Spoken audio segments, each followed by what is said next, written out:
tenga su nombre por siempre. Amén. Bien, vamos a predicar la palabra del Señor.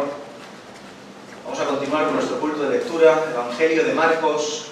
Estrenamos capítulo. Amén. Amén. Amén. Quiero veros emocionados. Amén. Capítulo 7. Capítulo 7 del Evangelio de Marcos. Vamos a hacer la lectura, capítulo 7, y vamos a leer los primeros 23 versos. Amén. Los primeros 23 versos los leemos y a ver lo que el Señor nos permite en esta tarde hablar de tanta riqueza que encontramos en este lugar. A nuestro hermano José Manuel, que lo veo preparado ya, va a hacer la lectura del verso 1 al 23. Siempre te cojo. Amén. Todos con las escrituras, máxima reverencia, por favor, que vamos a leer su bendita palabra. Se juntaron a Jesús los fariseos y algunos de los escribas que habían venido de Jerusalén, los cuales, viendo a algunos de los discípulos de Jesús comer con manos inmundas, esto es, no lavadas, los condenaban, porque los fariseos y todos los judíos, aferrándose a la tradición de los ancianos, si muchas veces no se lavaban las manos, no comían. Y volviendo a la plaza, si no se lavan, no comen. Y otras muchas cosas hay que tomaron para guardar, como los lavamientos de los vasos de beber, los jarros, los utensilios de metal y de los lechos. Le preguntaron pues los fariseos y los escribas, ¿por qué tus discípulos no andan conforme a la tradición de los ancianos, sino que comen pan con manos inmundas? Respondió él y les dijo, hipócritas, bien profetizó de vosotros Isaías, como está escrito, este pueblo de labios me honra, mas su corazón está lejos de mí, pues en vano me honran, enseñando como doctrinas mandamientos de hombres, porque dejando el mandamiento de Dios os aferráis a la tradición de los hombres, los lavamientos de los jarros y de los vasos de beber, y hacéis otras muchas cosas semejantes. Les decía también, bien invalidáis el mandamiento de Dios para guardar vuestra tradición, porque Moisés dijo, honra a tu padre y a tu madre, y el que maldiga al padre o a la madre muere irreversiblemente. Pero vosotros decís, basta que diga un hombre al padre o a la madre, esto es corbán, que quiere decir mi ofrenda a Dios, todo aquello con que pudiera ayudarte. Y no le dejéis hacer más por su padre o por su madre, invalidando la palabra de Dios con vuestra tradición que habéis transmitido, y muchas cosas hacéis semejantes a estas.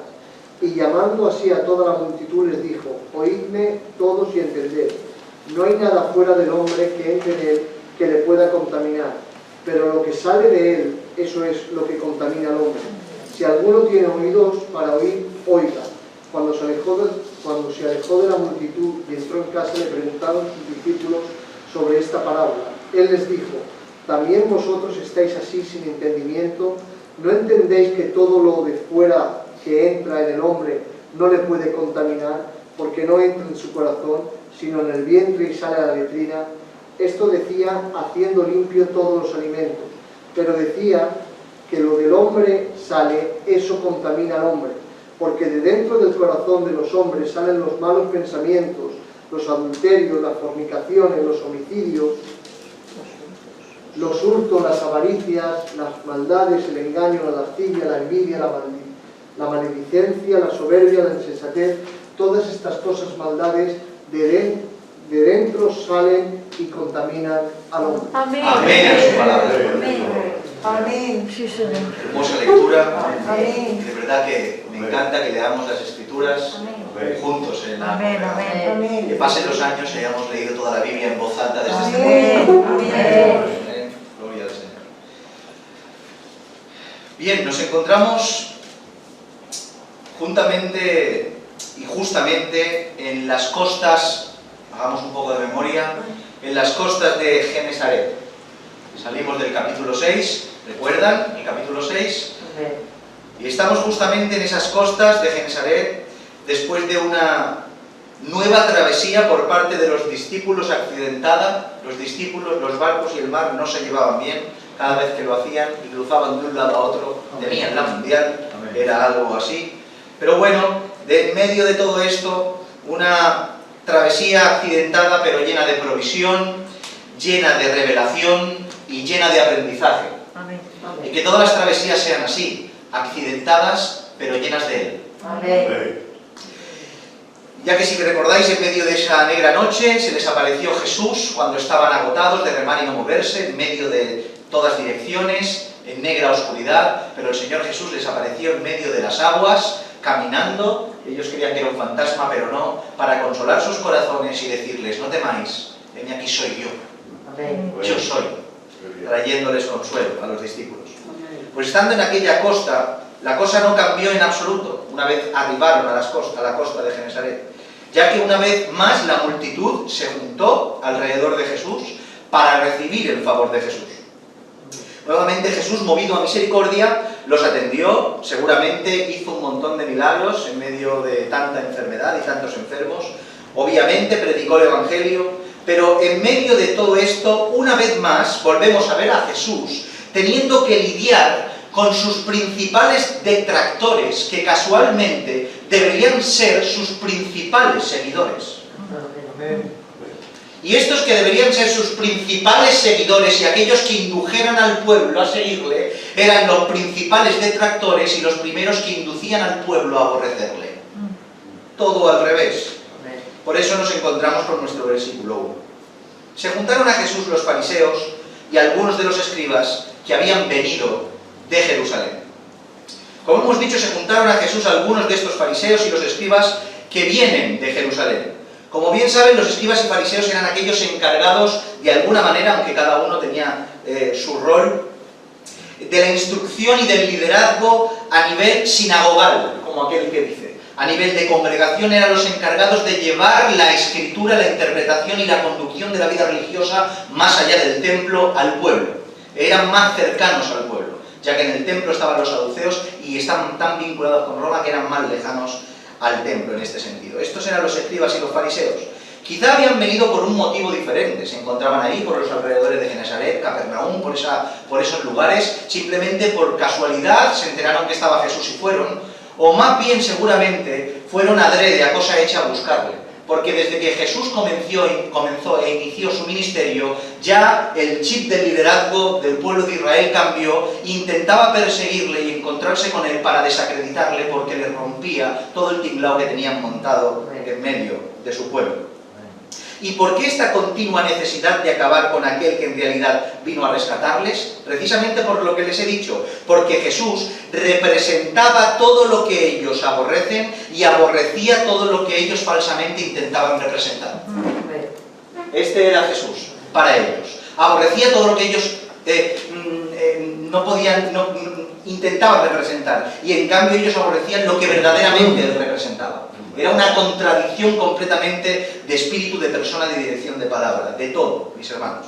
Pero como siempre, gracias a estos encuentros con sus detractores y a las lecciones maravillosas que les da cada vez que se encuentra con ellos, nosotros y ellos y todos los que se han encontrado con la Escritura o presencialmente experimentaron y vivieron ese tiempo, nos encontramos con unos versos o con unos acontecimientos de gran valor y aprendizaje para nuestras vidas.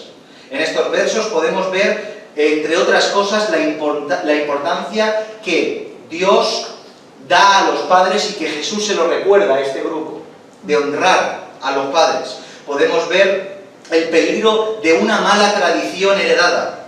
Podemos ver lo que concierne al tema de la alimentación. Y cómo no, como eje central de todo este contexto, podemos ver por encima de todo, envolviendo todo, algo que es de vital importancia, aquello que verdaderamente contamina al hombre. O sea, la importancia del corazón de la persona, la importancia de la actitud interna del creyente. ¿Cuántas cosas podemos ver, verdad? Seguramente no las veamos todas.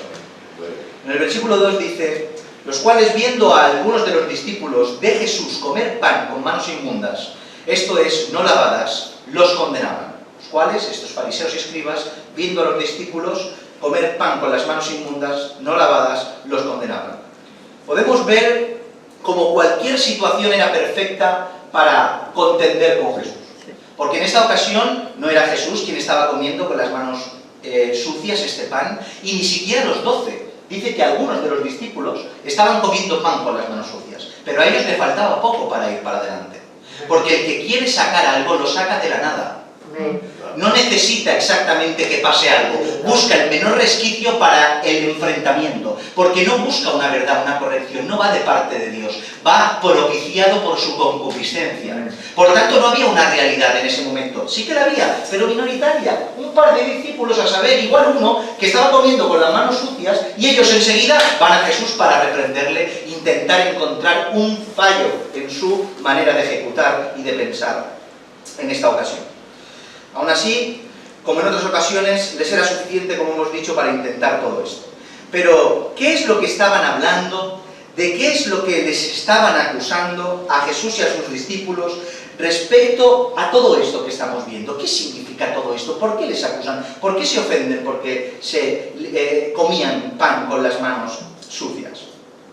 El caso era simple. Vieron a sus discípulos como en cierto momento tomaron pan para alimentarse, y antes de tomar pan, lo hicieron con las manos inmundas. Cuando habla de manos inmundas, Marcos nos aclara, ya que su evangelio, esto es significativo, su evangelio no va dirigido a un sector judío, sino que su evangelio iba dirigido a un sector gentil, hace una aclaración que si no hubiera sido un sector, por ejemplo Mateo, no tendría que hacer este tipo de aclaraciones, pero como va hacia un sector gentil, aclara qué significa manos inmundas, y dice, manos inmundas son manos no lavadas. Por tanto, estos discípulos con manos inmundas, manos no lavadas antes de comer, fueron censurados por estos escribas y fariseos. Pero cuando habla de no lavarse las manos, no está hablando de higiene, no está hablando de una higiene personal. Mira a estos discípulos que no tienen higiene a la hora de alimentarse, qué mal, qué feo queda. No están hablando de higiene, sino de tradición. O sea, de un ritual concreto que purificaba al individuo de cualquier contaminación antes de ingerir alimentos. O sea, ellos se ofendían no porque eran sucios, porque no tenían higiene, sino porque no practicaban un ritual de purificación para comer pan con manos purificadas y que no entrara nada inmundo, en ese sentido nada contaminado en su boca. ¿Entienden esto hasta aquí? Y esto queda comprobado por los siguientes versículos, que no tienen que ver con la higiene, sino con la tradición. Verso 3. Porque los fariseos y todos los judíos, aferrándose a la tradición de los ancianos, si muchas veces no se lavan las manos, no comen. Y volviendo de la plaza, si no se lavan, no comen. Y otras muchas cosas hay que tomaron para guardar como los lavamientos de los vasos, de beber y de los jarros y de los utensilios de metal y de los lechos. Tremendo. Podemos ver claramente cómo la acusación tenía que ver directamente con lo concerniente, no a la higiene, sino a la tradición de los ancianos, que consistía en lavarse las manos para estar limpio de toda impureza de continuo. Podemos notar con la expresión volviendo de la plaza, denota que la impureza, según ellos, iba más allá de lo establecido por las Escrituras, que te dejaba impuro. Tenía que ver con... Y esto denota, volviendo de la plaza, que estaba vinculado al contacto con alguna persona no judía, alguna persona gentil. Dese en cuenta que en Jerusalén, en aquellos alrededores, no solo vivían gentiles siempre, sino que estaban invadidos por los romanos. Claro, salir a la plaza era como pegarse un chapucero en una piscina de inmundicia para ellos. Tocaban a un gentil, tocaban a otro y llegaban que necesitaban 14.000 duchas. ¿Entienden? Porque tenían ese concepto arraigado en su corazón y en su mente. Este ritual de purificación no solo se limitaba a lavarse las manos antes de comer pan, sino a una continua purificación en diferentes momentos del día y sobre diferentes objetos como vasos, jarros, lechos. O sea, que no solo tenía que ver con lavarse las manos para estar purificados antes de comer, sino que se lavaban las manos de continuo a lo largo del día. Y también lavaban los jarros, los utensilios de una manera brutal.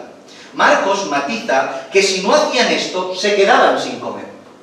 Por tanto, fíjense la observancia que tenían a esta tradición y por qué los censuran. Y es precisamente eso de lo que se les acusa, y lo podemos ver en el versículo que les sigue. El verso 5 dice, le preguntaron pues, una vez hecha la aclaración, le preguntaron pues, los fariseos y los escribas, ¿por qué tus discípulos no andan conforme a la tradición de los ancianos, sino que comen pan con manos inmundas? ¿Por qué hacen esto? Como hemos dicho, se les acusa en base a dicha tradición, o sea que ellos no lo intentan ocultar. No están diciendo, ¿por qué tus discípulos infringen la ley? O infringen la Torá. ¿Por qué tus discípulos infringen los mandamientos de Dios? Como en otra ocasión quizá pudiera ser. No, directamente y abiertamente les dicen, ¿por qué tus discípulos no observan las tradiciones heredadas de nuestros padres? Y podemos ver cómo este deseo, este ímpetu a la hora de observar las tradiciones era tan sumamente grande que estas tradiciones estaban equiparadas al mismo tiempo que la propia ley. Es más, el cumplir y observar las tradiciones estaba por encima de la propia ley, como vamos a ver en unos momentos, ya que invalidaban el mandamiento por causa de la tradición. Por tanto, ni siquiera el par estaba por encima de la propia ley.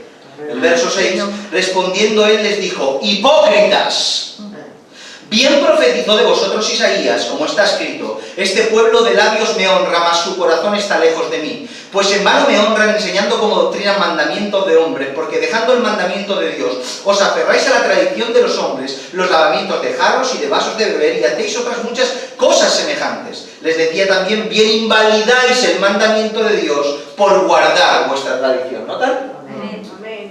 Nuevamente la palabra hipócrita que define a la perfección a estos hombres, ya que hipócrita tiene que ver con este que se pone una careta para ocultar lo que es en realidad. Es esta persona que se pone una careta para disfrazarse. Eso es un hipócrita, aquel que te enseña una cara que no es la verdadera.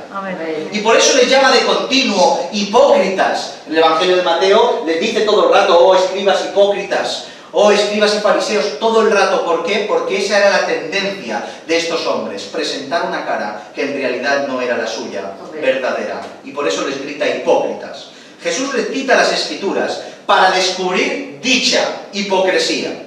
¿Y cómo desmarca o cómo descubre en ellos dicha hipocresía? Leyendo Isaías 29:13. Dice, pues, el Señor, cito Isaías, porque este pueblo se acerca a mí con su boca, y con sus labios me honra, pero su corazón está lejos de mí. Miren este texto. Y su temor de mí no es más que un mandamiento de hombres que le ha sido enseñado. Gloria a tu nombre. Es brutal este texto. Estos hombres mucho me hablan, mucho me aman y mucho dicen te quiero. Mucho me dicen te honro, mucho me dicen te sigo, pero su corazón está lejos, porque el temor que tienen hacia mí no es hacia mí, sino está basado en un mandamiento dictado por los hombres. O sea, que han sustituido el mandamiento de Dios y el temor que éste induce al hombre, al temor que tienen a los hombres y el mandamiento que éste dicta. Por eso hoy encontramos así lleno de iglesias y lugares donde se rigen por un temor no del cielo, por un temor de hombre. Tremendo.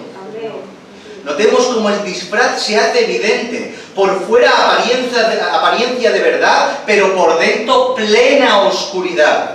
Es brutal lo que encontramos en Isaías, ya que la tendencia pecaminosa de poner los mandamientos de hombre por encima de Dios es algo que siempre ha estado vinculado con su pueblo. Lo vemos al principio, lo vemos con Isaías, lo vemos en tiempos de Jesús y lo vemos hoy en la actualidad en el pueblo de Israel, segregado por todo el mundo, en el propio Israel. Ellos mismos admiten, al igual que estos no se esconden, de que su judaísmo, su práctica religiosa, no tiene que ver en sí tanto con la Biblia, sino con la Torá, sino con el Talmud. Y te lo dicen claramente. Estudian de sol a sol el Talmud. El Talmud, mis hermanos, es la tradición oral que fue escrita, para que lo entiendan. Mishnah y Gemara, el Talmud, la tradición oral, o sea, la tradición de los padres, de que pasó de generación en generación, la cual se recopiló, se escribió y lo oral pasó a escrito. Y la vida de los judíos en la actualidad, en su mayoría, tiene que ver y va ligada, está supeditada a lo que el Talmud dice, a leer el Talmud y a seguir esas tradiciones por encima de cualquier cosa, a nivel de la Escritura y, como hemos dicho, en ocasiones por encima de la Escritura, anulando el mandamiento de Dios. Pero, mis hermanos, no hinchemos el pecho. Porque es que ¿acaso creen que esta tendencia solo está en el pueblo de Israel? ¿Acaso creen que esta tendencia solo está por el pueblo de Israel segregado por el mundo? Los tradicionalismos están en todos los lugares. O sea, todo el mundo tiene tradiciones heredadas y el cristianismo no es que sea una excepción, sino que es un depositario bastante prominente de herencias tradicionales que se ponen por encima de los mandamientos.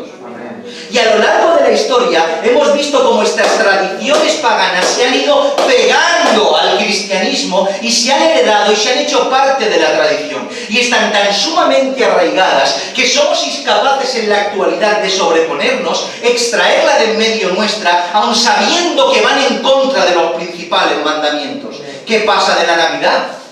No todo el mundo celebra la Navidad en sus casas, sino que tradicionalmente la llevan a las iglesias, sabiendo que nada de la Biblia lo enseña, sino todo lo contrario, todo lo de la Biblia lo censura.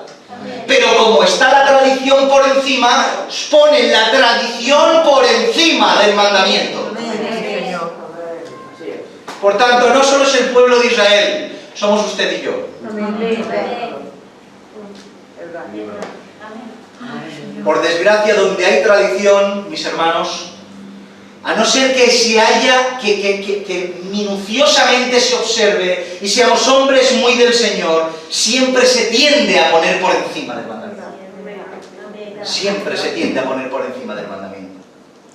Ahora bien, cuando hablamos de tradición en un contexto de pueblo de Israel, cuando hablamos de tradición en un contexto de pueblo de Israel, y sobre todo el pueblo de Israel en un contexto bíblico, tenemos que hacer grandes diferencias y matizar muy bien lo que estamos hablando. Y yo no quiero que la Iglesia del Señor sea desconocedora de todo esto, y yo sé que lo hemos hablado, pero lo continuamos hablando.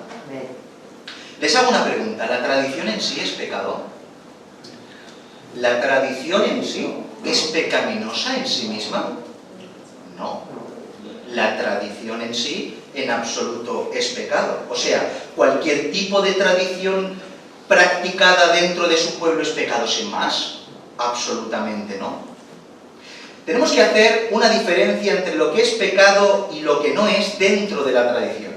Y hay una manera muy simple, para no liarnos mucho, para hacerlo. Y está en estos versos que podemos ver en el versículo 9 del capítulo 7 de Marcos. Se dice también, cito, les decía también, bien invalidáis el mandamiento de Dios para guardar vuestra tradición. Bien invalidáis el mandamiento de Dios para guardar vuestra tradición. Si nos fijamos bien, podemos ver cómo no es la tradición en general lo pecaminoso, sino la tradición que invalida el mandamiento, la que es pecaminosa. Cristo en este versículo matiza que la tradición que es pecaminosa es la tradición que invalida el mandamiento. ¿Entendéis esto? Amén. Por tanto, las tradiciones que no lo hacen no solo no son pecado, sino que son saludables y dentro del pueblo de Israel altamente observables. ¿Lo entendemos? Amén. En las Escrituras, mis hermanos, esto no es nada difícil de encontrar, para nada. Y no en judíos alejados de Jesús y del tiempo nuevotestamentario de la Iglesia, en absoluto, sino en sus más altos allegados. Para poner un ejemplo y no extenderme mucho en este punto, Pablo nos deja por todos sus escritos y por el relato que registra su vida de ministerio, Hechos de los Apóstoles, escrito por Lucas, que no solo iba en contra ni a favor de, o sea, no solo que iba en contra, sino a favor de la ley, que es algo obvio, sino que también iba completamente a favor de la tradición. Apóstol Pablo. Hechos 25:8. Alegando Pablo en su defensa, ni contra la ley de los judíos, ni contra el templo, ni contra César he pecado en nada. Queda claro que Pablo no iba en contra de su pueblo, no iba en contra de la ley, ni tampoco en contra de César, del gobernador de aquel tiempo, en un sentido de sujetarse a las autoridades. Pero en Hechos 28:17, miren lo que dice, ya no solo en contra de su pueblo, tampoco en contra de la ley, sino que dice que no iba en contra acerca de algo. Dice, aconteció que 3 días después, Pablo convocó a los principales de los judíos a los cuales, luego que estuvieron reunidos, les dijo: yo, varones hermanos, no habiendo hecho nada contra el pueblo, ni contra las costumbres de nuestros padres, he sido entregado preso desde Jerusalén en manos de los romanos. O sea, Pablo, un judío creyente en Jesús como el Mesías, apóstol a los gentiles, vinculado en todo este tiempo que nos aplica, es el que reúne a su pueblo y les dice: escuchadme vosotros, estoy aquí preso por vosotros mismos, sin yo haber ido en contra de mi pueblo, ni en contra de la tradición de mis padres. Por tanto, Pablo en ningún momento fue en contra de la tradición, sino que la observaba y que le daba valor. Pero para que no haya ningún tipo de duda con todo esto, dejemos a Pablo y vayámonos al propio Jesús. Y para ello vayamos solo a un texto súper conocido para nosotros los cristianos, y que también hemos hablado aquí en esta congregación. Mateo capítulo 26, verso 26 al 29 dice: y mientras comían, tomó Jesús el pan, y bendijo y lo partió y dio a sus discípulos y dijo: tomad, comed, esto es mi cuerpo, esto es mi cuerpo. Y tomando la copa y habiéndola tomado, y habiendo dado gracias, les dio, diciendo: bebed de ella todos, porque esto es mi sangre del nuevo pacto, que por muchos fue derramada para remisión de los pecados. Y os digo, desde ahora no beberé más de este fruto de la vid, hasta aquel día en que lo beba de nuevo con vosotros en el reino de mi Padre. Ya hemos estudiado esto muchísimo, con el tema de la cena del Señor, pero para los que aún no lo saben, volvemos a recordarlo por encima. Tenemos que decir que en ningún lugar del Antiguo Testamento, en ningún lugar donde Dios estableció la fiesta de la Pascua para el pueblo de Israel, está establecido nada de ninguna copa, de ningún vino, de beber nada.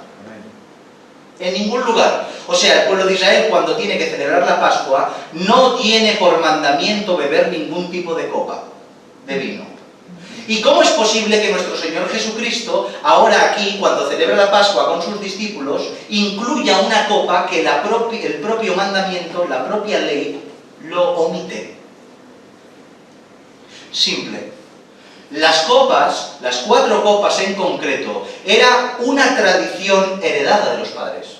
Una tradición instituida por Hillel, un rabino no contemporáneo, sino que antecedía a Jesucristo, y que estableció esas 4 copas en la fiesta de la Pascua. Una tradición.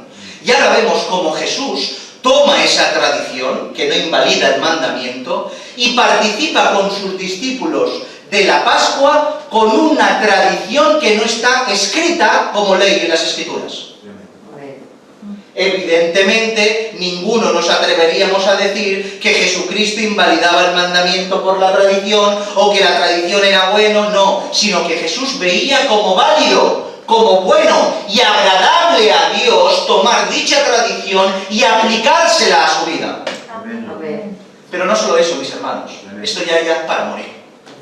Resulta que los cristianos, usted y yo, que no tenemos que celebrar la Pascua, pero sí la Cena del Señor, cada vez que participamos de la Cena del Señor, lo hacemos tomando pan, ¿sí? Y lo hacemos tomando vino, de una copa. ¿Y de dónde se cree que salió esa costumbre de tomar vino de una copa? ¿De la ley? En absoluto, sino de la tradición implementada por Hillel, tomada por Jesús, instituida por el pueblo de Israel y enseñada directamente al pueblo gentil por Pablo cuando celebrara la Cena del Señor. Por tanto, una tradición que no está escrita, una herencia de los padres, cuando no contradice el mandamiento, no es que se tenga que ignorar, sino que es válida y agradable a los ojos del Señor. Y si Cristo lo ve bien, yo lo veo bien. Amén. Por eso mismo, mis hermanos, tenemos que tener mucho cuidado con la tradición del pueblo de Israel. Aunque nosotros no seamos objetos de su observancia, porque no tenemos que guardar tradiciones, no seamos objetos de su observancia, al mismo tiempo que debemos ser contundentes para aquellas tradiciones que, o mandamientos de hombres que socavan su ley, ser cuidadosos y respetuosos con aquellas tradiciones que no lo hagan, ya que Dios mismo las aprueba. Amén. Por tanto, seamos respetuosos con las tradiciones del pueblo de Israel que no invaliden los mandamientos. Amén. Y no hablemos frívolamente y despectivamente de ello. Así pues, sepamos saber hacer diferencia entre tradición y tradicionalismo. Entre tradición y tradicionalismo, ya que mientras la tradición es la herencia que pone en alto su ley, el tradicionalismo es la herencia que lo sustituye. ¿Amén? ¿Han entendido esto? Un tal Jesla Pelikan dijo, y esto lo escuché de un predicador que cita a este hombre, no sé quién es, pero me encantó la frase que dijo y la quería transmitir a la iglesia en cuanto a esto.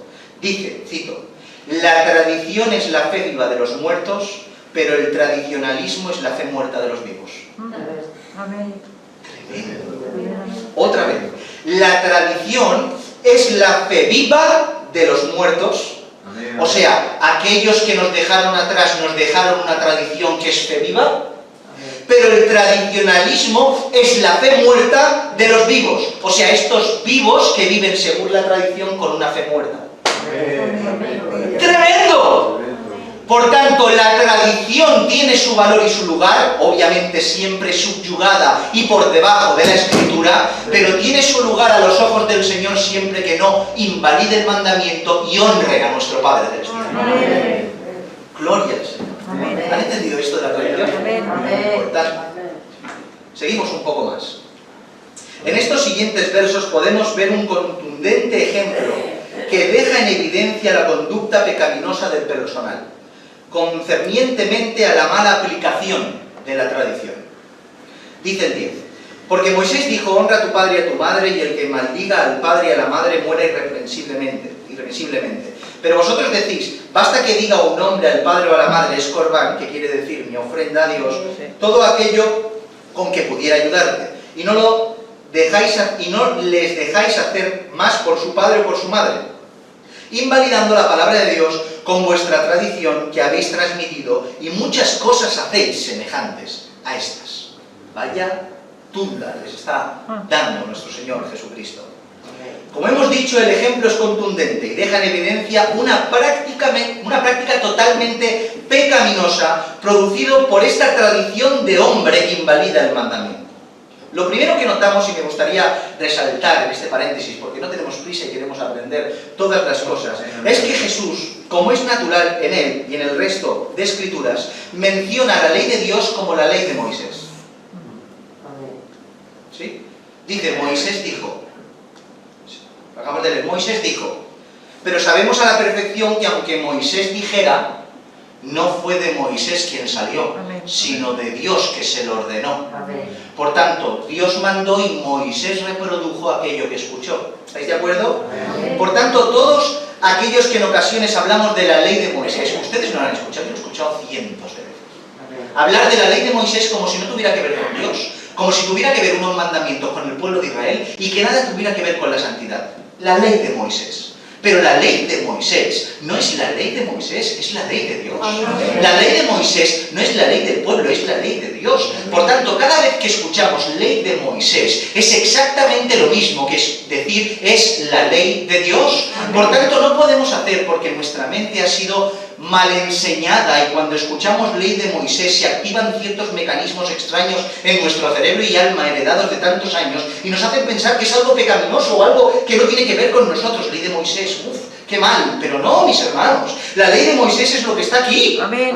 Es la ley de Dios para con su pueblo Israel concretamente, claro que sí. Que hay leyes que no nos corresponden a nosotros, por supuesto. Que somos gentiles, claro que sí. Pero eso, ¿por qué nos da derecho a despreciar algo que Dios da? Es absurdo, mis hermanos.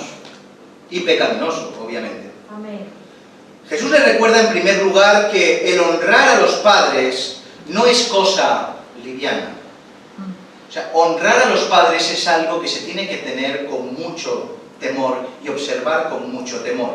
En primer lugar, forma parte de la palabra de Dios y de los mandamientos que Dios establece para con su pueblo.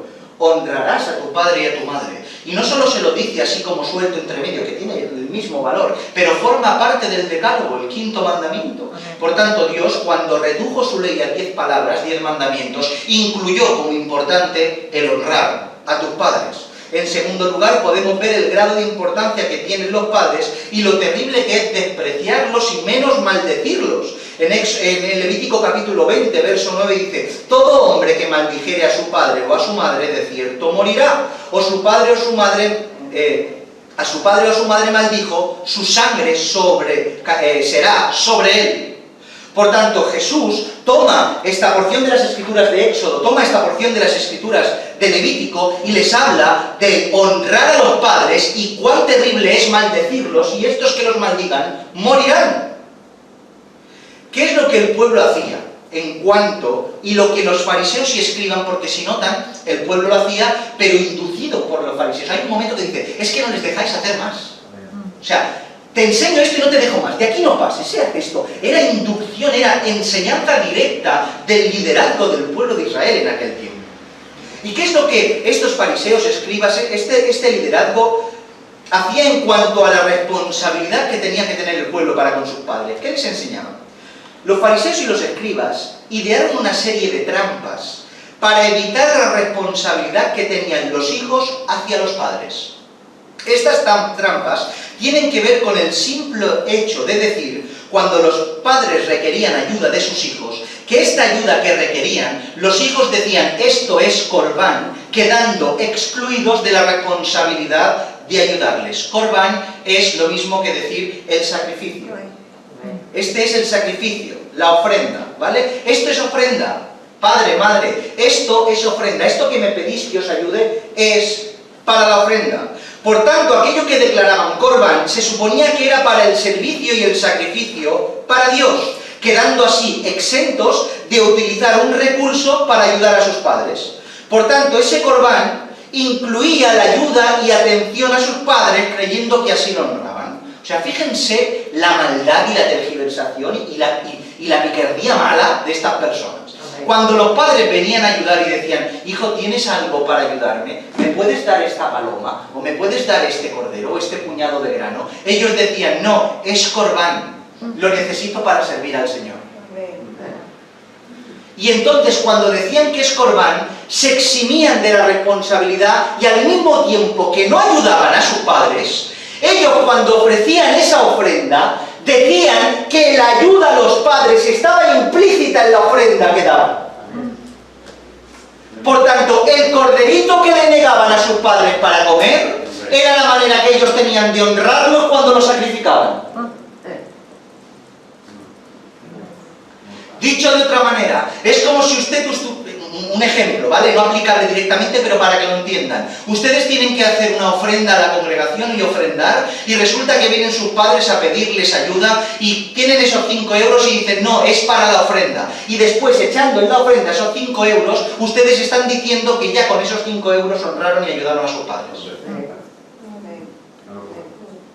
Y así con todo: aceite para la ofrenda, pan para la ofrenda, acompáñame aquí, el coche es para la ofrenda. Todo. O sea, dejas de honrar a tus padres con la excusa del servicio a Dios. Es terrible. Y esto lo enseñaban los fariseos y no les dejaban ir más allá. Has ofrendado, que no hagas más nada, no ayudes a tus padres. ¿Pero qué es esto? ¿Qué es esto?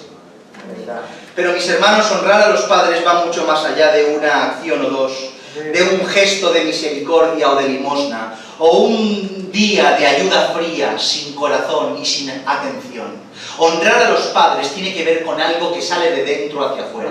Honrar a los padres tiene que ver con actitudes externas que reflejan solo el amor interno que se les tiene. Honrar a los padres tiene que ver con dádiva, con tiempo, con atención, con amor, con cariño, con paciencia, con todo eso tiene que ver con honrar a los padres. No tiene que ver con ayudarle un día a algo, tiene que ver con ofrecerte a tus padres, con estar pendiente de ellos, porque son los que te ha dado la vida y Dios te ha mandado que lo tienes que hacer así. Amén. Así pues, Jesús puso en su lugar a los escribas y fariseos, censurando aquello que practicaban y enseñaban lo cual era transgresión de la ley en este caso para con ellos, con el tema de la tradición de sus padres. Y no solo la tradición de los padres, es que dice el texto, que el 13, que invalidando la palabra de Dios con vuestra tradición que habéis transmitido, dice, y muchas cosas semejantes a estas.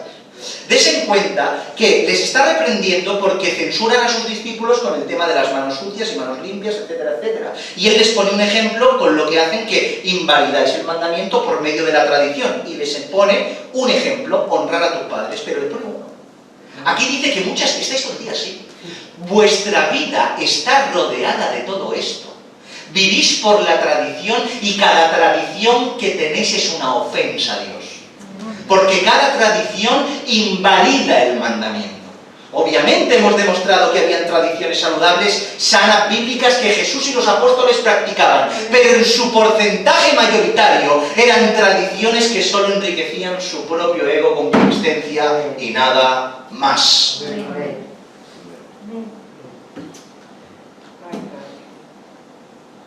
Un poco más. Y llamando así toda la multitud les dijo, oídme todos y entended. 7:14. Y llamando así a la multitud les dijo, oídme todos y entended. Después de exponer la denuncia, se dispone a explicarles y enseñarles acerca de este asunto. No sabemos si los detractores reprendidos, o sea, fariseos y escribas, se marcharon ya, o aún permanecieron ahí. Lo que sabemos es que ya no eran el foco de atención, sino que se dirigió a los demás. Oídme la multitud, y llamando así a toda la multitud, ya se desenfocó de ellos, toda la multitud, escuchadme. Y ahora dice el 15 y el 16. Nada hay fuera del hombre que entre en él que pueda contaminarle, pero lo que sale de él, eso es lo que contamina al hombre. Si alguno tiene oídos para oír, Amén. oiga. Amén. El argumento literal de Jesús era simple. Y lo que les quería enseñar también lo era. No es lo que entra en vosotros lo que os contamina. Esto que os están diciendo no es así. No es lo que entra en ti lo que te contamina. Lo que te contamina es lo que sale de ti, que obviamente está en ti.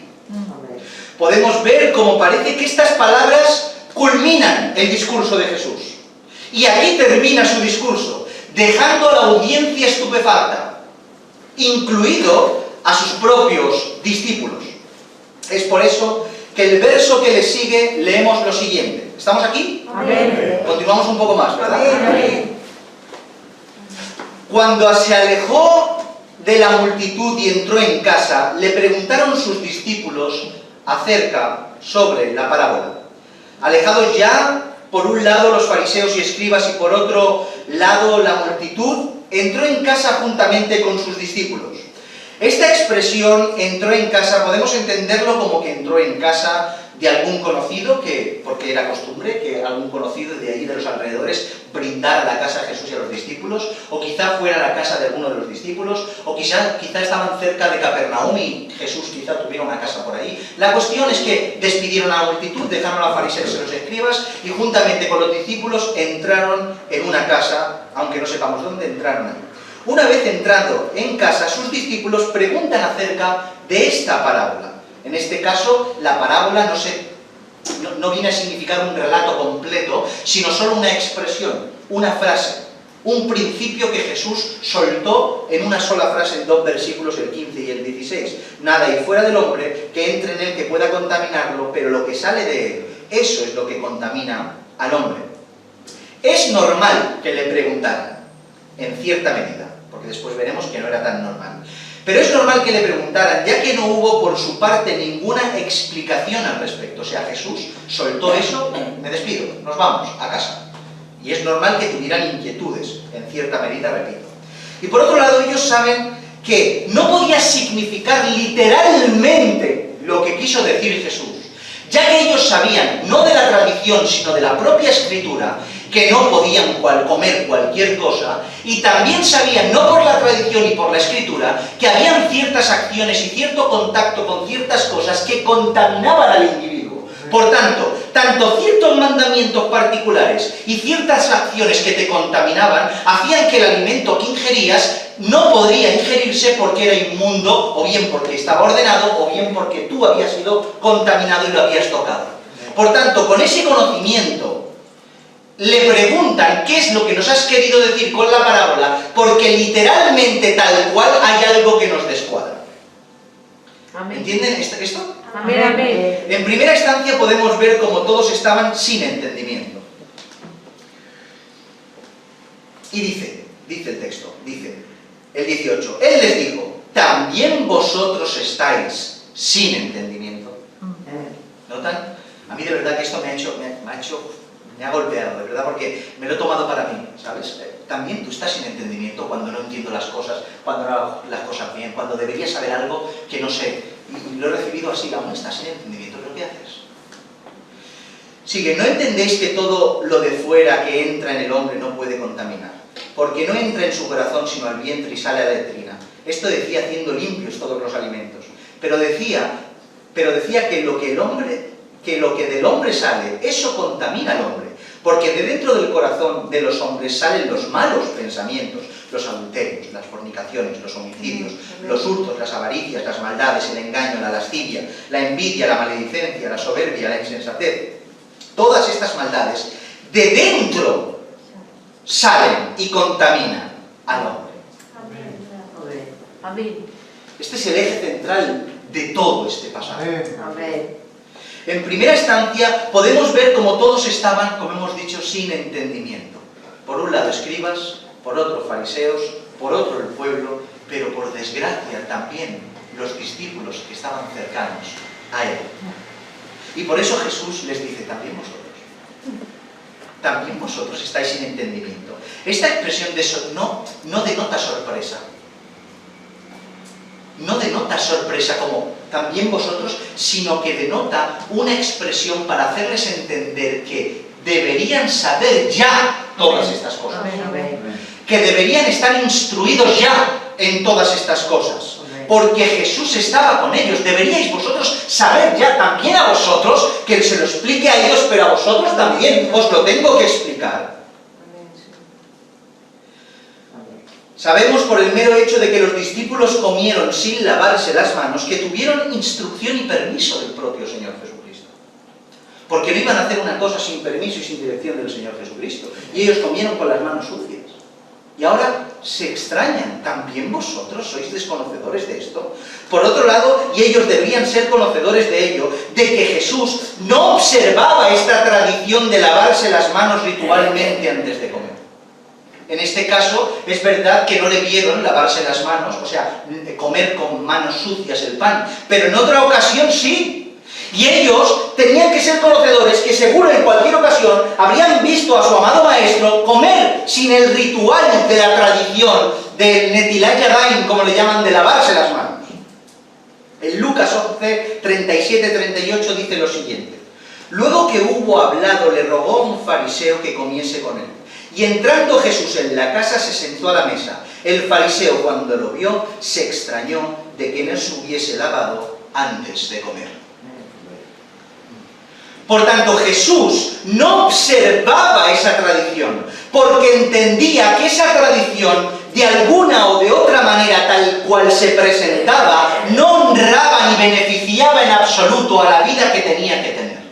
Estoy seguro que si el Señor hubiera visto un principio valioso en esa acción, lo hubiera hecho como hubiera hecho cualquier otra cosa. Pero no, porque entendió de que nada de lo que entra en el cuerpo del hombre lo contamina, sino lo que sale.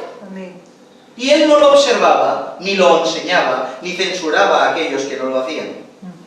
Aún así, sus discípulos también eran ignorantes de todas estas cosas. También a vosotros ignoráis todas estas cosas. Jesús, sin retener sus palabras, les habla claramente acerca de lo que pensaba de dicha tradición. Y les dice que no es lo que entra, porque lo que entra no va al corazón. Tú comes algo con las manos sucias, ese pan que dicen que es inmundo, cuando te lo metes en la boca sin lavarte las manos, no pasa por tu garganta y se instala en el corazón, sino que va al vientre y después a la letrina. Por tanto, lo que entra, el cuerpo naturalmente desecha lo que no vale. No se queda, no se arraiga, no hace hace nada en ti. Entended esto, les decía a sus discípulos, en la casa, en la intimidad. Pero lo que sale, eso es lo que contamina. Lo que sale, eso es lo que contamina. Y no se refiere a que solo cuando sale contamina, sino que sale porque está dentro. Porque de la abundancia del habla la boca. Por tanto, es lo que tengo dentro que después sale, y lo que sale y lo que está es lo que verdaderamente contamina. Fariseo y escriba, no es el pan que te comes con las manos sucias, es el negro corazón que tienes dentro y lo que sale de tu boca.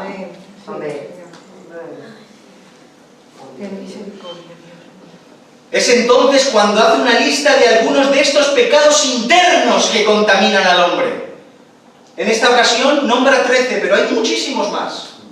Malos pensamientos, adulterios, fornicaciones, homicidios, hurtos, avaricias, maldades, engaño, lascivias, envidias, maledicencias, soberbias, insensateces.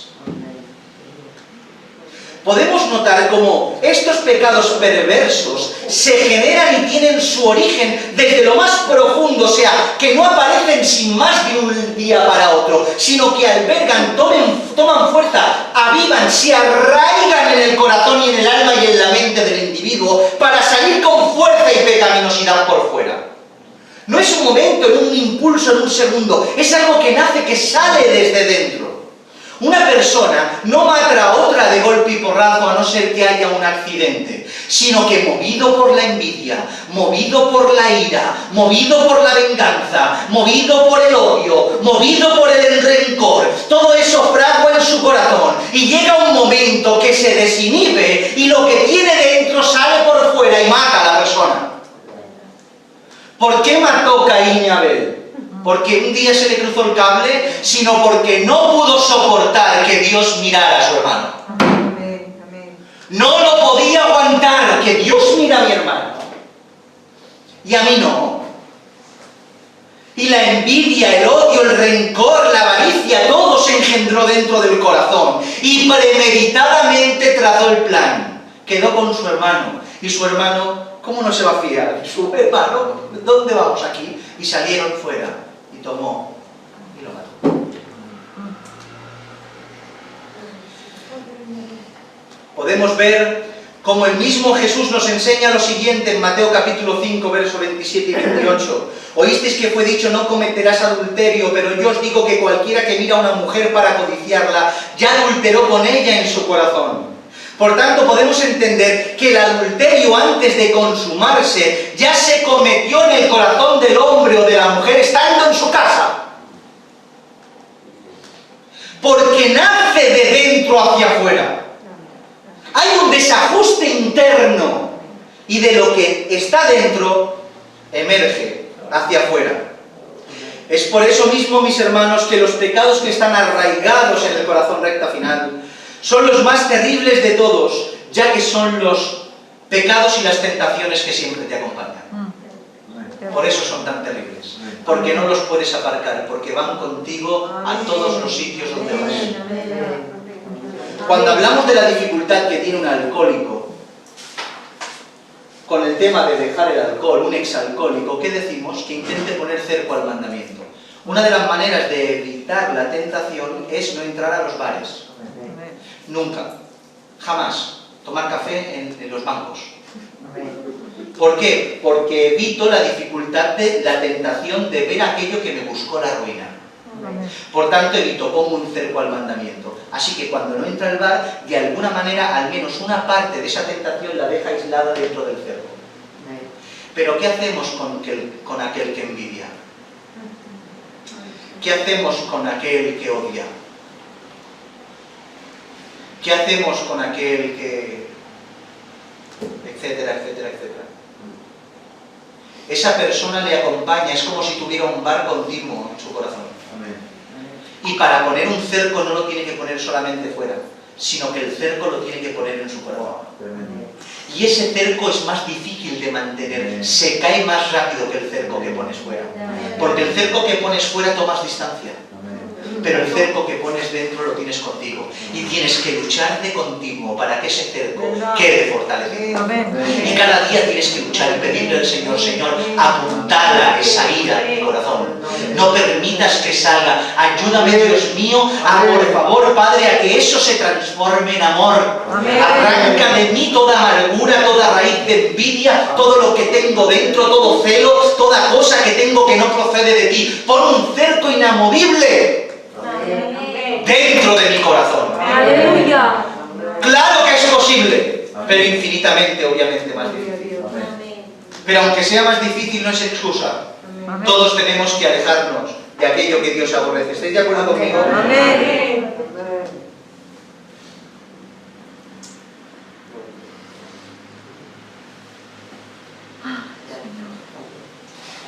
Mis hermanos, el corazón es terrible.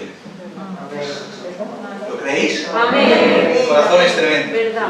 Lo dice claramente las Escrituras, mis hermanos, acerca del corazón del hombre. Jeremías 17:9. Engañoso es el corazón más que todas las cosas y perverso. ¿Quién lo conocerá? Mis hermanos, cuando escucho a personas referirse, y seguro que ustedes también se han encontrado con esta expresión, cuando escucho a personas referirse a otras personas malvadas que cometen acciones malas, decir, pero tiene buen corazón, no sé si me da rabia, no sé si me da pena, no sé si me da angustia, no sé lo que me da. Porque no, en serio, es que hace risa, pero es terrible. O sea, una persona hace cosas terribles y otra persona lo defiende diciendo de que es verdad, pero tiene buen corazón. Vamos a ver, si incluso la persona que hace las cosas buenas y no tiene a Dios tiene mal corazón, ¿cuánto más las personas que no tienen a Dios y hacen las cosas malas? Amén. ¿Cómo que tiene buen corazón? Tiene un corazón entenebrecido y su maldad denota lo que tiene dentro. Porque lo que habla, lo que dice, lo que ejecuta, lo que habla, no es de una persona bondadosa y buena, es de una persona perversa que saca el vientre de penas cada vez que quiere. Por eso decir que tiene buen corazón una persona malvada es un absurdo, igual que decir lo que tenemos buen corazón incluso las personas que son buenas, ¿no? ¿Qué va, mis hermanos? Por eso mismo Jesús reitera en dicha idea, por cuanto Él conoce el corazón del hombre. ¿Sabéis que Jesús conoce el corazón del hombre? Amén. Y sabe que su maldad procede de ahí, no de lo que entra, sino de lo que sale.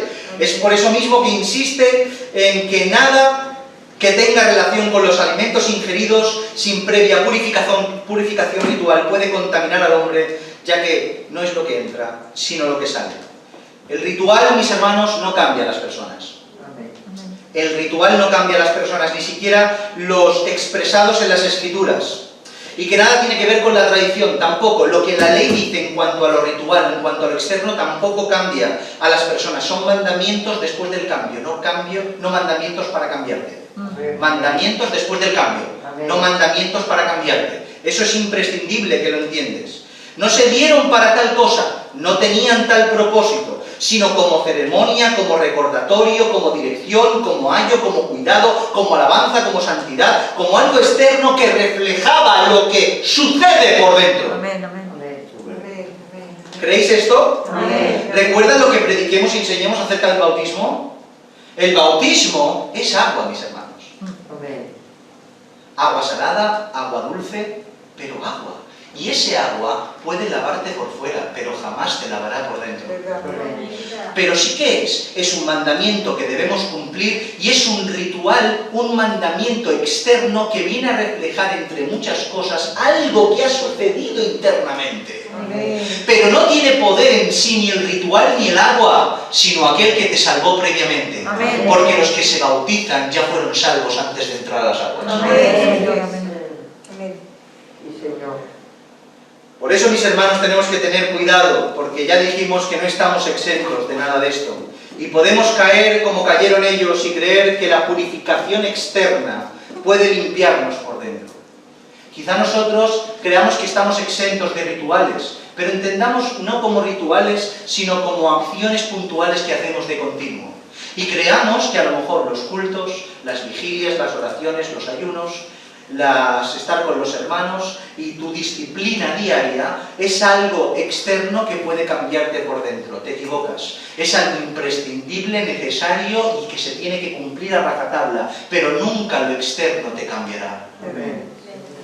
Por 1000 millones de cultos que vayas, y por 1000 pastores de renombre que te codees, y por 1000 reencuentros que estés, y por 1000 historias que hagas, no te cambia lo externo. Solo Cristo cambia. Amén. Solo Cristo cambia el corazón del hombre. Por eso dice la Escritura, y les daré un corazón y un espíritu nuevo, Ezequiel capítulo 11, versos 19 y 20. Les daré un corazón y un espíritu nuevo pondré dentro de ellos y quitaré el corazón de piedra de en medio de su carne y les daré un corazón de carne para que anden en mis ordenanzas y guarden mis decretos y los cumplan y me sean por pueblo y yo les sea a ellos por Dios. Amén. Por tanto, el único milagro que hace que tu corazón cambie y no albergue odio sino amor es que Cristo pasa aplastando tu vida. Amén. Cumpliéndose el nuevo pacto en ti, Amén. obrando el poderoso milagro de la regeneración por medio del Espíritu Santo, habiéndote predicado el Evangelio de Jesucristo. Así es como se salva y se cambia el corazón del hombre. Y eso es lo que te purifica, y eso es lo que te cambia. Lo único limpio que tocó lo inmundo, y en vez de contaminarse, él contaminó, lo que tocó fue Cristo. Y el limpio tocó lo inmundo para que su inmundicia, la tuya y la mía, pasara a él y su pureza pasara a nosotros. Amén. ¡Aleluya! Amén. Gloria a Dios. Y esa es la única manera que tenemos, mis hermanos, de mantenernos limpios, teniéndolo a él, guardando sus mandamientos y no con rituales externos, tradiciones de los hombres que de nada aprovechan. Amén. Amén. Amén. Tengamos a Cristo por nuestra pureza. Amén. Tengamos su ley por nuestra pureza. Tengamos lo que procede de Él, entendiendo que emerge de lo más profundo y no con cosas externas, en el nombre del Señor. Amén. ¿Han comprendido todo esto? Amén. Amén. Gloria al Señor. Quiero decirles una última cosa, y sobre todo para los más atentos a la Escritura. Si se dan cuenta, nos hemos dejado una expresión de Jesús que, aunque no tiene que ver con el centro, porque el centro de esta porción de las Escrituras tiene que ver con lo que contamina al hombre y con lo que no, es una expresión que he visto conveniente hablarla en un sermón aparte, ya que si hubiera pasado en este sermón, hubiera pasado por ella, se hubiera quedado como muy por encima y creo que hubiera confundido más que aclarado y creo que merece una mención aparte y así lo hablemos, y así lo hablaremos. Es concretamente el capítulo 7, el versículo 19, si no me equivoco, en el cual dice, haciendo limpios todos los alimentos. No sé si alguien se ha percatado, pero si no se han percatado, pues yo se lo digo. Y esta porción, o sea, este versículo 19, lo atenderemos aparte, en un sermón aparte, no duraremos mucho, ni vamos a hacer aquí una temática de esto, pero sí he visto conveniente explicarlo aparte en otro sermón, porque aquí no lo he visto que encajara mucho en su brevedad, como lo tenía que explicar. ¿Vale? Amén. Así que no se asusten, no nos lo saltamos, intentamos afrontar con honestidad, con lo que tenemos, toda la porción de la Escritura, porque es todo el consejo de Dios el que se tiene que compartir. Amén. Y no podemos guardarnos algo porque no nos convenga o no queramos, sino que tenemos que afrontar con honestidad, temor y temblor toda la palabra del Señor. Vamos a orar al Señor. Inclina tu cabeza.